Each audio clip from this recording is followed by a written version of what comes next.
For the first time in recorded history, we now have more people over the age of 65 in Canada than we have younger than the age of 15.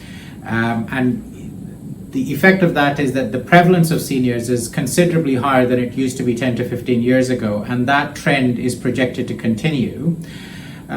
Seniors nowadays also have much more complex conditions and thereby mandating much more complex care needs. The current prevalence statistics for dementia are such that you increase your chances of getting dementia, you double your risk of getting dementia every 5 years over 65. And this continues to increase to such an extent that by the age of 90, the majority of people will have some form of cognitive impairment. Most residents who have advanced dementia are generally preferred to be resident in what is referred to as locked units. And the first thing that strikes you with a butterfly unit is that there are no locks there, because traditionally there is nobody who is trying to leave these units because they feel at home there. That's one of the first things that strikes you. More importantly, one of the important aspects of long-term care that we need to look at is that long-term care in its current state is built in an institutional setting. However, we need to acknowledge that for residents who live there, this is not an institution, it is their home. So in the context of the modernization of long-term care, these institutions need to be made to feel more homely.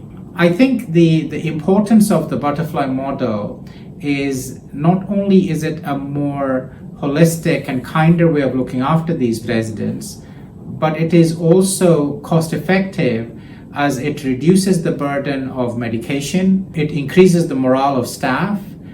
We also notice tendencies towards residents thriving again, eating better, having a better quality of life, which cannot always be measured just in costs. I think our advocacy work continues, and we have a responsibility to support true person-centered long-term care at every level.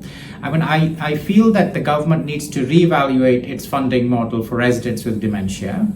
I think there needs to be additional funding provided to build staff competencies that are related to person-centered emotional care. We also need to perhaps have advocacy work done to ensure that ministries' inspections include outcomes related to emotional well-being. The aspiration for the region of Peel, for Peel Manor, is to be a center of excellence for dementia care in particular. This would involve the care model that we provide to residents who live at Peel Manor, but also extends to the hub that we will be building there that will provide essential services to those who live in the building and in the surrounding community. I think the COVID pandemic has illustrated the fact of how complex patients or residents in long-term care are, but at the same time how vulnerable they are, and how important it is for society as well as government to do what it takes to treat them appropriately.